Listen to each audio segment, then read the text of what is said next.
दोस्तों, आज आप सुनेंगे एक और साई-फाई कहानी जो बहुत ही इंटरेस्टिंग है और इसके लेखक भी हैं श्री जयंत विष्णु नार्लिकर जी, जो हमारे देश के एक बहुत ही जाने-माने वैज्ञानिक हैं, असली वाले वैज्ञानिक। तो जब एक असली वाला वैज्ञानिक एक साई-फाई कहानी लिखता है, तो वो किस लेवल की होगी ये आप समझ ही सकते हैं। तो आइए शुरू करते हैं आज की कहानी, जिसका नाम है धूमकेतु। दिसंबर के महीने में अमावस की काली रात थी। खिड़की से आता ठंडी हवा का झोंका इंद्राणी देवी की नींद उड़ाने के लिए काफी था। उनींदी अवस्था में उन्होंने बगल वाले तकिए को टटोल कर देखा। हालांकि सच्चाई वो पहले से ही जानती थी। दत्तादा फिर से अपने बिस्तर पर नहीं थे। फिर उन्होंने दरवाजे की तरफ देखा और उन्हें पूर्ण विश्वास हो गया, क्योंकि दरवाज़ा पूरा खुला हुआ था। तो वो फिर से उसी कमबख्त दिव्या से यारी निभाने गए हैं। कम से कम दरवाज़ा बंद करने का ध्यान तो रखना चाहिए था। इंद्राणी देवी ने बड़बड़ाते हुए अपनी नाराज़गी जताई, लेकिन वो अपनी मुस्कान को भी नहीं दबा पाईं। वो जानती थी कि उनके पति घर गृहस्थी की समस्याओं से पूरी तरह बेखबर हैं। उनके डॉक्टर ने उन्हें ठंड से बचने के लिए सावधानी बरतने को कहा था, लेकिन वो इतने भुलक्कड़ थे कि उनको स्वेटर पहनने का भी ध्यान नहीं रहता, जो कि बगल में ही कुर्सी पर पड़ा रहता था। याद भी कैसे रहता, उनके ऊपर तो दिव्या का जादू चढ़ा हुआ था। इंद्राणी देवी ने शॉल लपेटा और सफ़ेद पुलोवर उठाकर सीधे छत का रुख किया। उद्देश्य था अपने पति और दिव्या के बीच कबाब में हड्डी बनना। छत पर उन्होंने पाया कि दोनों आंखों में आंखें डाले बैठे हैं। कम से कम दत्तादा तो दिव्या की आंखों में डूबे हुए ही थे। इंचों में दिव्या की कमसिन फिगर थी 8.64, यानी अपर्चर 8 इंच और फोकल लेंथ 64 इंच। जब से दत्तादा को ये टेलीस्कोप मिला, उनके रोमांच का ठिकाना ही नहीं था। उन्होंने इसे नाम दिया था दिव्या चक्षु। आखिर वो इस ब्रह्मांड को इंसानी आंखों से बेहतर जो देख सकता था। लेकिन इंद्राणी देवी को ये टेलीस्कोप अपनी सौत के जैसा लगता था, जिसने उनके पति को अपने जाल में पूरी तरह से फंसा लिया था। इसीलिए वो इसे दिव्या कहती थीं और उसका यही नाम प्रचलित हो गया था। लेकिन दत्तादा के लिए तो दिव्या साकार हो चुके एक सपने की तरह था। शौकिया खगोलविद होने के नाते उनका ये सपना था कि उनके पास भी ढेर सारे पैसे हों, जिनसे वो एक अच्छा सा टेलीस्कोप खरीद सकें। उनकी ये भी इच्छा थी कि उनके पास ढेर सारा वक्त हो, ताकि वो भी सातों आसमानों तक देख सकें।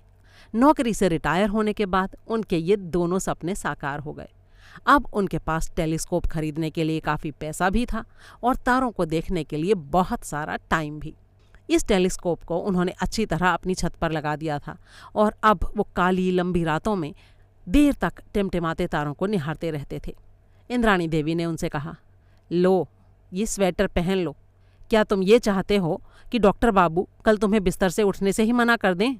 दत्तादा ने स्वेटर पहन लिया और वापस मुड़कर टेलीस्कोप में अपनी आंखें गड़ा दी। हालांकि इंद्राणी देवी जानती थीं कि उनकी बातों से दत्तादा के कानों पर जूं भी नहीं रेंगने वाली, लेकिन फिर भी वो ताना मारने से खुद को रोक नहीं पाईं। हाँ, वही पुराने सितारे। अगर दत्तादा इस ताने को सुन भी लेते तो भी वो इसका जवाब नहीं दे पाते। कोई संगीत प्रेमी बार बार पुराने राग को भला क्यों सुनना चाहता है? कोई कला का पारखी क्यों उसी पुरानी तस्वीर को घंटों यूं ही निहारता रहता है? लेकिन दत्तादा जानते थे कि उनके सिर के ऊपर तना काला आकाश हमेशा एक जैसा नहीं रहता। काले आसमान की तस्वीर बदलती रहती है, क्योंकि धरती सूरज का चक्कर काटती है और सूरज भी अपनी जगह पर स्थिर नहीं रहता। सूरज ही क्यों, ध्रुव तारा भी अटल नहीं है। और ग्रहों और उनके उपग्रहों को तो क्या ही कहा जाए, जो उन्हीं पुराने सितारों के बीच चलते फिरते नजर आते हैं। और उनसे भी बढ़कर धूमकेतु। किसी भी शौकिया खगोलविद की तरह दत्तादा की भी दबी हुई इच्छा थी कि वो भी किसी दिन एक नए धूमकेतु को खोज निकालें, क्योंकि धूमकेतु नए भी हो सकते हैं और पुराने भी। वो सौर मंडल के दूर दराज के कोनों से आते हैं। ग्रहों की तरह धूमकेतु भी सूरज का चक्कर लगाते हैं, लेकिन उनकी कक्षाएं यानी ऑर्बिट्स बहुत ही अनियमित होते हैं। इसीलिए जब कोई धूमकेतु सूरज के निकट आता है तो उसकी एक लंबी सी पूंछ निकल आती है, जो सूरज की रोशनी में चमकती हुई दिखाई देती है। उसके बाद धूमकेतु अंधेरे में कहीं लुप्त हो जाता है और सालों तक या कई बार तो सदियों तक भी दिखाई नहीं देता।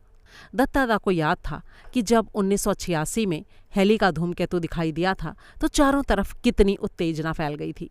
ये धूमकेतु 76 साल में एक बार सूरज के निकट आता है।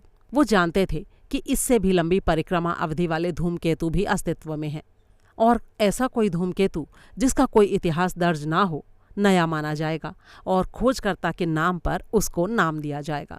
तो दत्तादा की दबी हुई इच्छा थी दत्ता धूमकेतु को खोज निकालना।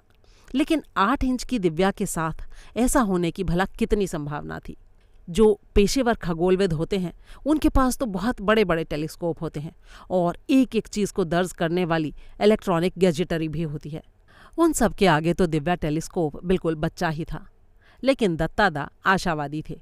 वो जानते थे कि जो प्रोफेशनल खगोलविद हैं वो अपने पूर्व निर्धारित कार्यक्रमों के अनुसार ही काम करते हैं, यानी वो लकीर के फ़कीर हैं।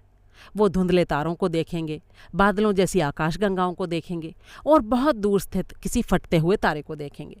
हो सकता है कि वो धूमकेतु जैसी किसी मामूली चीज़ को नज़रअंदाज कर दें जिसकी उनको देखने की बिल्कुल भी उम्मीद ना हो। सच तो यही है कि अक्सर नए नए धूमकेतुओं को शौकिया खगोलविदों ने ही देखा था, जिन्हें पेशेवर लोगों ने नज़रअंदाज कर दिया था।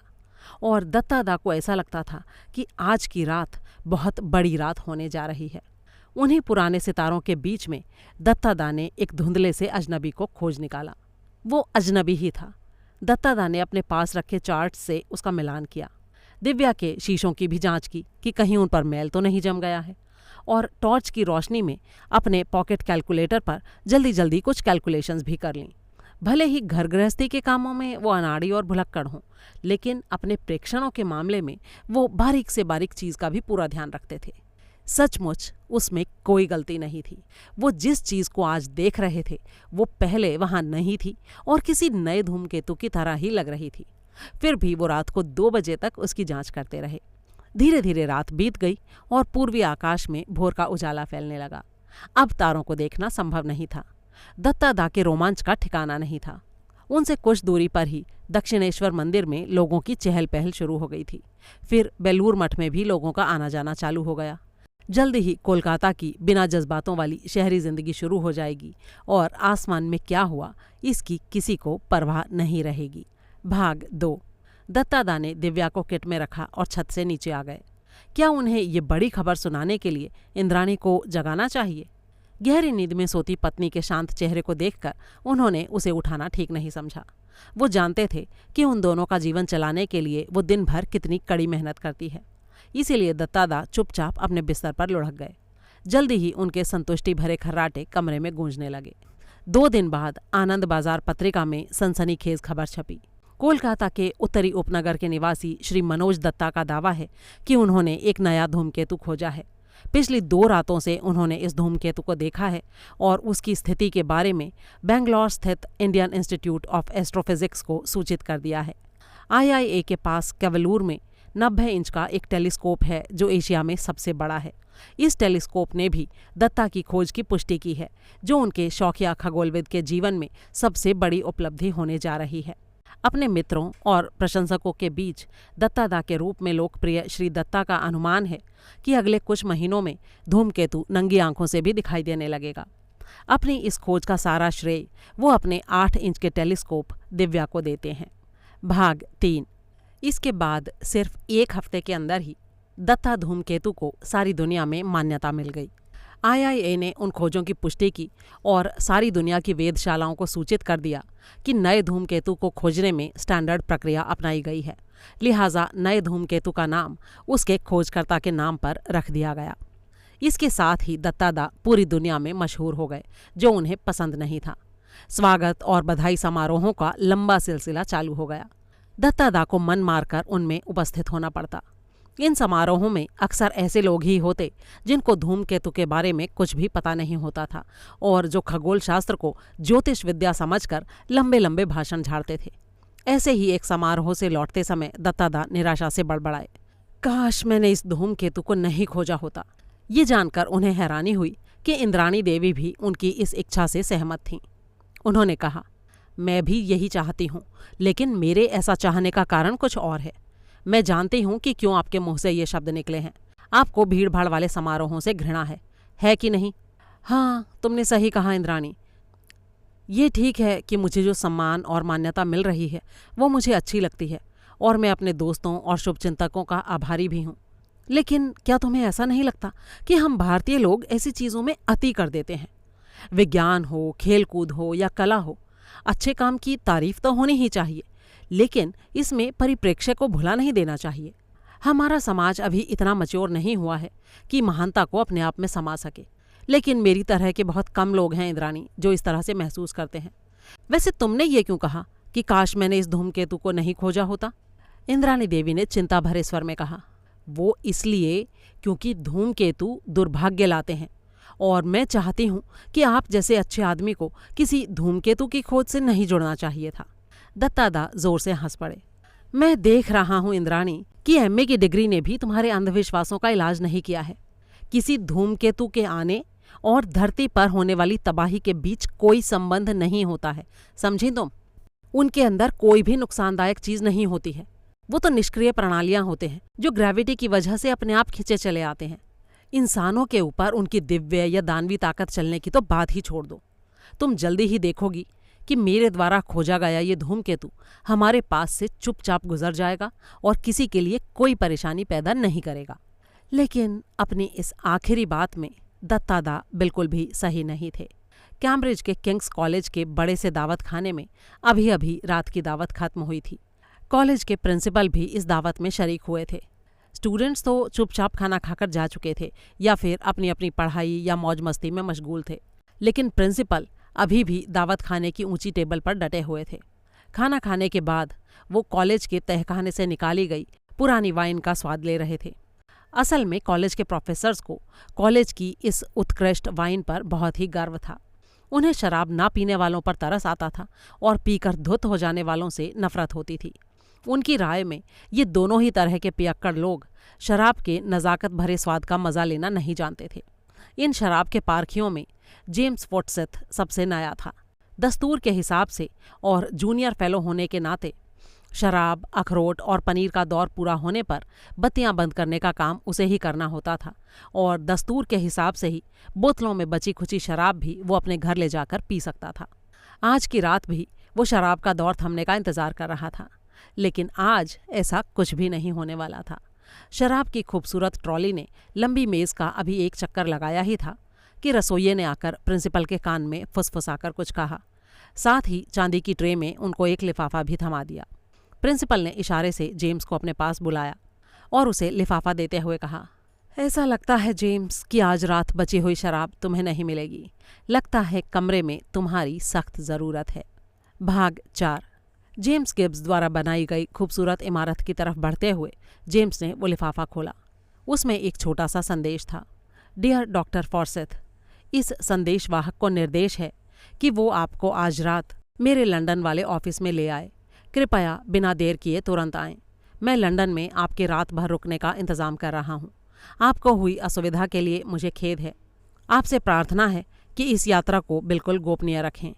मेरा विश्वास करें, ये बहुत ही ज़रूरी है। आपका विश्वसनीय जॉन मैकफरसन। साइन के नीचे साइन करने वाले का डेजिग्नेशन भी लिखा था। प्रतिरक्षा विज्ञान सलाहकार महामहिम महारानी की सरकार। जेम्स के कमरे में घुसते ही फायरप्लेस के पास बैठे कटोरी जैसी टोपी पहने आदमी ने उसका स्वागत किया। मैं जॉनसन हूँ सर, व्हाइट हॉल का सिक्योरिटी ऑफिसर। आपको लेने आया हूँ।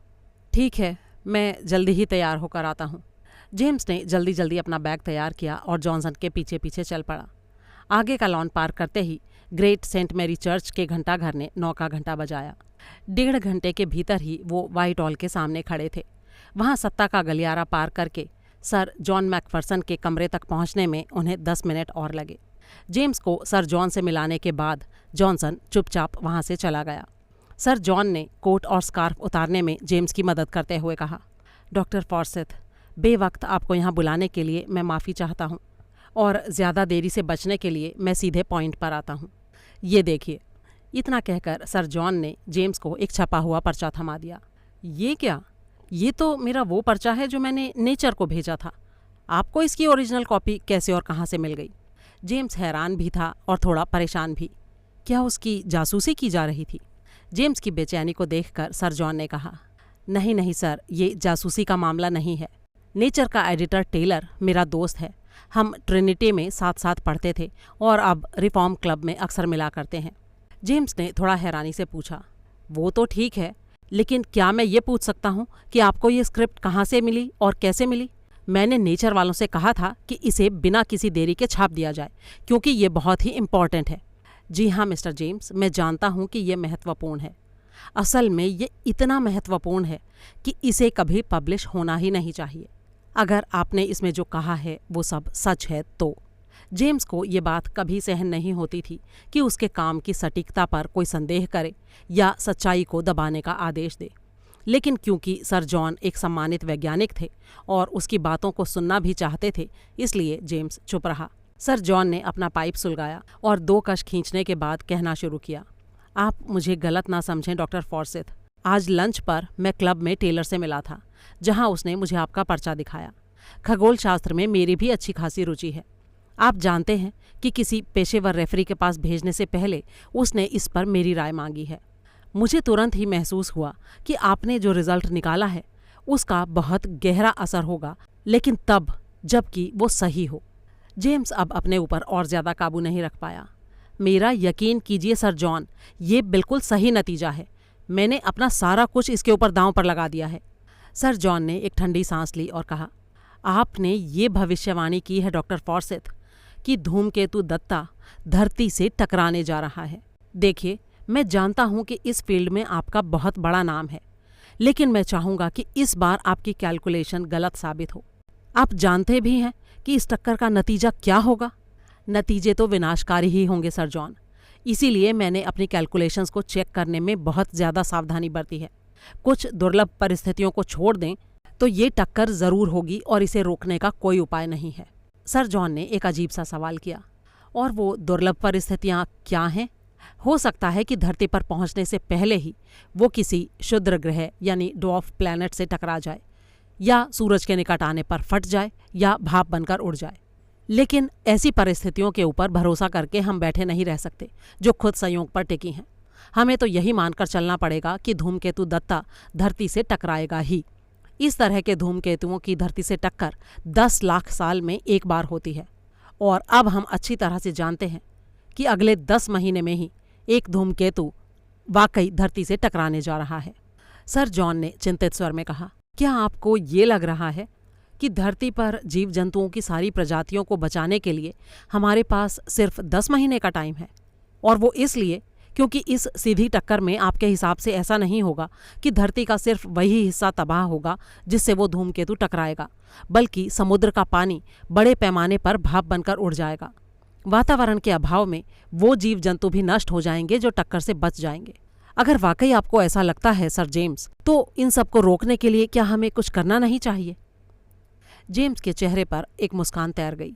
सर जॉन बिल्कुल सरकारी नौकर की तरह बात कर रहे थे, जैसे कि सामने आई समस्या कोई कानून तोड़ने की मामूली वारदात जैसी हो।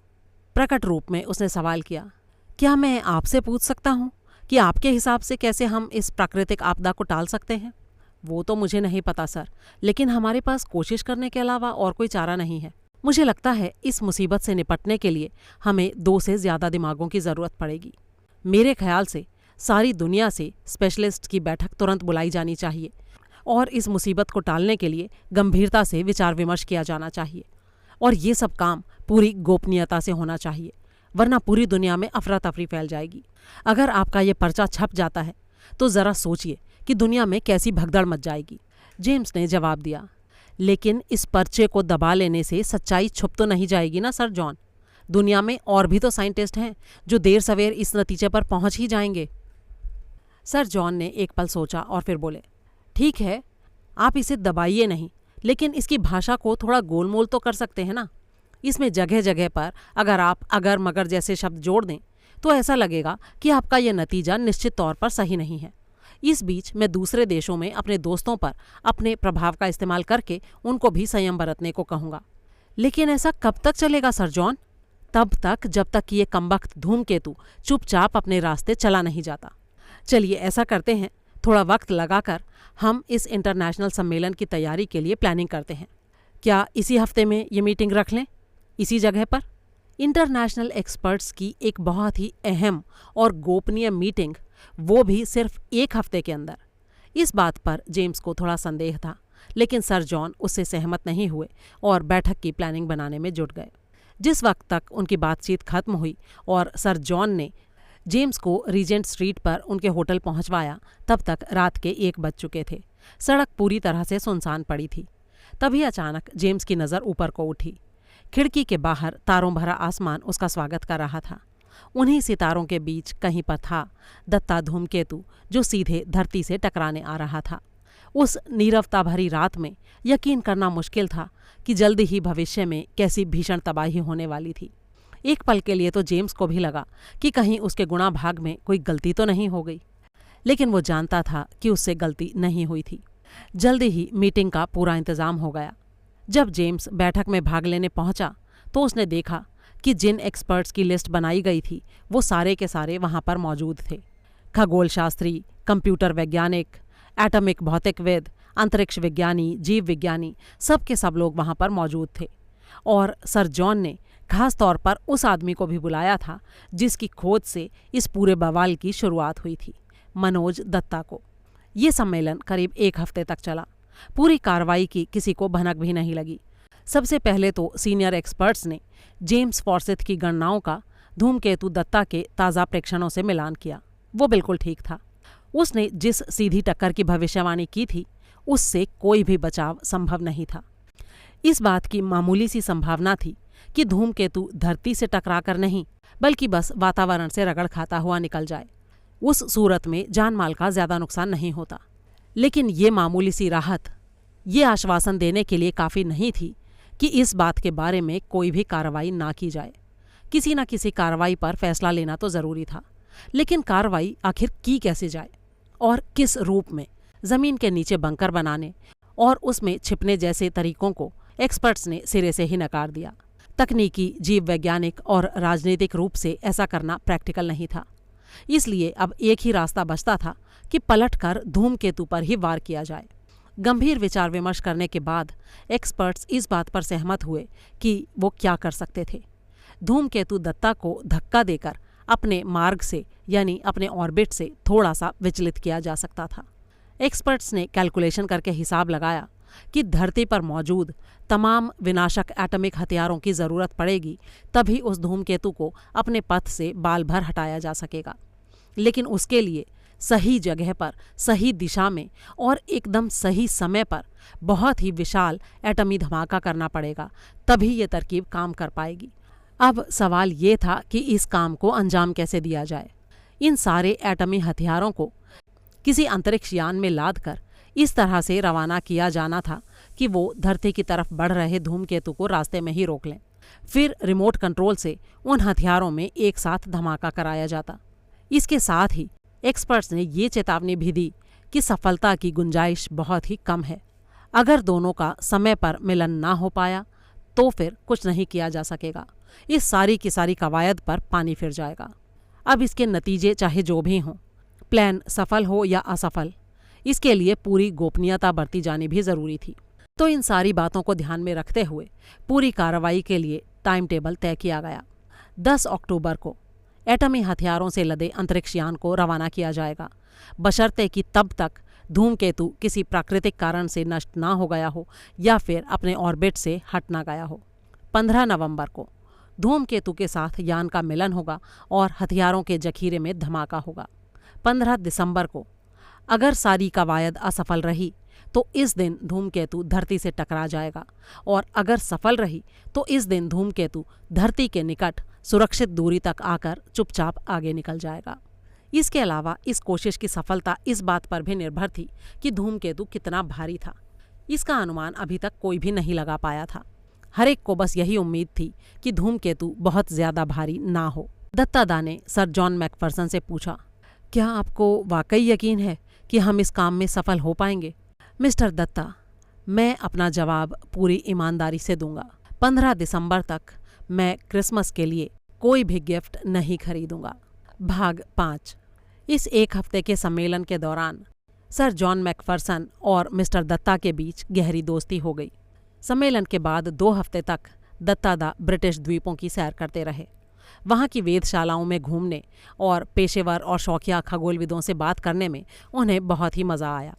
कोलकाता वापस लौटने पर भी उनके दोस्तों, सामाजिक नेताओं, स्वयंसेवकों और सामान्य लोगों ने उनका बड़ी ही गर्मजोशी से स्वागत किया। घर पहुंचकर उन्होंने देखा कि एक पंडाल के नीचे एक अलग ही तरह की भीड़ जमा थी। उन्होंने प्रश्नसूचक दृष्टि से इंद्राणी देवी की तरफ देखा। वो जानती थी कि दत्तादा को भीड़ भाड़ ज़्यादा पसंद नहीं। कुछ परेशान सी दिखती इंद्राणी देवी ने उस भीड़ का कारण बताया। वो असल में क्या है, मैंने ना एक यज्ञ रखा था और तुम्हें आशीर्वाद देने के लिए पंडितों को बुलाया था। इतना कहकर इंद्राणी देवी ने शिवाजी बाबू की तरफ देखा, जो उनके पति यानी दत्तादा के छोटे भाई थे। शिवाजी बाबू ने खखार कर गला साफ किया और बोले, वो क्या है नादा, जब से आपने धूमकेतु को खोजा है तब से हम सभी बहुत परेशान हैं। गुरुजी ने हमें सुझाव दिया है कि धूमकेतु की बुरी आत्मा की शांति के लिए यज्ञ करवा लें। हम सभी आपका इंतज़ार कर रहे हैं कि आप भी इस यज्ञ में हिस्सा लें। क्या मैं जान सकता हूँ कि इस तामझाम का क्या फ़ायदा है? दत्तादा ने थोड़े चिढ़े हुए स्वर में पूछा।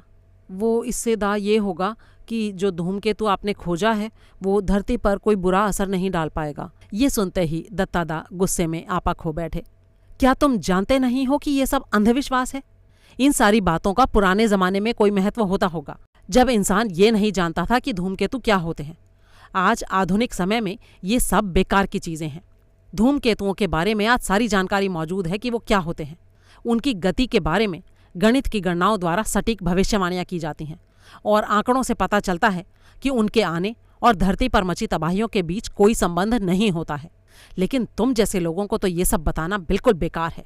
लगता है तुम लोग साइंस की प्राइमरी किताबें भी कभी नहीं पढ़ते हो। शिवाजी बाबू ने धीरे से कहा। लेकिन हमारे समझदार पूर्वजों ने ऐसे यज्ञों का विधान किया है दा। शिवा, कभी कभी तो मुझे ऐसा लगता है कि ऐसे रीति रिवाजों का आंख मूंद कर पालन करने से हम अपने पुरखों के साथ बड़ा ही अन्याय करते हैं। उपनिषदों के जमाने में जाओ तो तुम्हें पता लगेगा कि उनमें भी हर चीज़ के बारे में प्रश्न पूछे गए हैं। यही बात मॉडर्न साइंस में भी है। उपनिषदों को रचने वाले प्रकृति के बारे में जानना चाहते थे, ब्रह्मांड के बारे में जानना चाहते थे और सिर्फ आस्था के आधार पर कुछ भी स्वीकार नहीं करते थे। वो वैज्ञानिक नज़रिया न जाने कब और कहाँ लुप्त हो गया है और उसकी कीमत हम आज भी चुका रहे हैं। लेकिन छोड़ो, तुम लोगों से बहस करने से क्या फ़ायदा। मैं अपना जवाब सीधे ही दे देता हूँ। बिल्कुल नहीं, मैं तुम लोगों की इस बेवकूफ़ी भरी पार्टी में शामिल नहीं होऊंगा, क्योंकि मैं नहीं मानता कि इससे कुछ फ़ायदा होने वाला है, समझे? पैर पटकते हुए दत्तादा अपनी स्टडी में चले गए, जहां उन्हें शांति मिलती थी। लंदन से लौटने के बाद उनका सर जॉन मैकफरसन के साथ नियमित पत्र व्यवहार चलता रहा। दोनों बहुत ही पक्के दोस्त बन चुके थे। सर जॉन दत्तादा के वैज्ञानिक नज़रिए की सराहना करते थे, तो दत्तादा सर जॉन के अनुशासन और कार्यकुशलता के कायल थे। उनके पत्रों में कभी भी प्रोजेक्ट लाइट ब्रिगेड का जिक्र नहीं होता था। अलबत्ता सर जॉन इस प्रोजेक्ट की प्रगति के बारे में कभी कभार गुपचुप इशारा ज़रूर कर देते थे, जो दत्तादा की समझ में तुरंत आ जाता था। सर जॉन को टेनिसन की कविताओं से बहुत ही लगाव था। उन्हीं की एक कविता से प्रेरित होकर उन्होंने धूमकेतु पर हमला करने के प्रोग्राम को कोड नाम दिया था प्रोजेक्ट लाइट ब्रिगेड। इस प्रोग्राम को दुनिया के सारे देशों से भरपूर मदद मिल रही थी। आखिरकार ये इंसानी जाति के अस्तित्व का सवाल था, जिसके कारण सारे देशों ने अपना वैर और दुश्मनी भुलाकर आपस में हाथ मिला लिए थे। धूमकेतु दत्ता अपने फिक्स मार्ग पर आगे बढ़ रहा था। इसी दौरान उसकी पूंछ भी निकल आई थी। उसने सूरज का चक्कर लगाया और वो चूर चूर नहीं हुआ। किसी भी अप्रत्याशित टक्कर से वो अपने ऑर्बिट से जरा भी विचलित नहीं हुआ। प्रोजेक्ट लाइट ब्रिगेड से जुड़े वैज्ञानिकों को पूरा विश्वास हो गया कि धरती से उसके टकराने की संभावना अब एक असली खतरा बन चुकी थी। उन्होंने इस खतरे को अभी भी पूरी तरह गोपनीय बनाए रखा। यहाँ तक कि उनके करीबी कलीग्स को भी इस खतरे के बारे में कुछ पता नहीं था, जो इस प्रोग्राम में शामिल नहीं थे। हर कोई यही सोचता था कि धूमकेतु पहले की तरह धरती के नज़दीक आकर गुजर जाएगा। आम आदमी इस दुर्लभ नज़ारे का लुत्फ उठाएंगे और एक्सपर्ट्स अपने खोजी उपकरणों से कुछ नई जानकारियां हासिल कर लेंगे। आम जनता के बीच जोर मारते अंधविश्वासों को रोकने में इन सारी बातों से कोई मदद नहीं मिली। सारी दुनिया में ज्योतिषियों और तथाकथित धर्मगुरुओं ने अंधविश्वासों और आशंकाओं को खूब हवा दी। यहाँ तक कि पश्चिम के विकसित देशों में भी अंधविश्वासों में ज़रा भी कमी नहीं आई। जहाँ तक भारत का ताल्लुक है, वो कुछ फ़ायदे में ही रहा। अनगिनत जोड़ों ने, जिनमें पढ़े लिखे जोड़े भी शामिल थे, गर्भ धारण करने का प्रोग्राम तब तक के लिए टाल दिया जब तक कि ये धूमकेतु नज़र आ रहा था। इस तरह से पॉपुलेशन पर अस्थायी रूप से थोड़ा कंट्रोल भी हो गया। अक्टूबर के करीब बीच में दत्ता को सर जॉन का एक पत्र मिला। पत्र में रॉयल एस्ट्रोनॉमिकल सोसाइटी की बैठक का, बेमौसमी गर्मी का, फुटबॉल सीज़न के शुरुआती मैचों का और हाल ही में हुए उपचुनावों का जिक्र था। उन्हीं के बीच दत्ता की बेचैन आंखों ने उस वाक्य को ढूंढ निकाला जो उन्हें चाहिए था। लाइट ब्रिगेड का आक्रमण शुरू हो चुका है, हमें विश्व कल्याण की उम्मीद करनी चाहिए। इसका सीधा सीधा सा मतलब था कि अंतरिक्षयान अपने समय पर रवाना हो चुका था। लेकिन क्या उसका धूमकेतु से मिलन हो पाएगा, और वो भी सही समय और सही जगह पर? क्या रिमोट कंट्रोल से कराए गए धमाके वाकई काम कर पाएंगे? अगर एटमी हथियारों का जखीरा ठीक से काम ना कर पाया तो क्या होगा? ये सारे सवाल उनके मन को बेचैन किए हुए थे। भाग 7। दत्ता अपने आसपास किसी से भी अपनी बेचैनी नहीं बांट सकते थे। दुर्गा पूजा का त्योहार धूमधाम से आया और चला गया। इसी तरह दिवाली आई और चली गई। चारों तरफ खूब आतिशबाजी हुई, खूब धूमधाम हुई, लेकिन दत्ता के मन में कुछ और ही उथल पुथल मची थी। दिन में उनका ज़्यादातर वक्त अपने 8 साल के पोते खोका के साथ बीतता था और रात दिव्या के साथ तारों को निहारने में।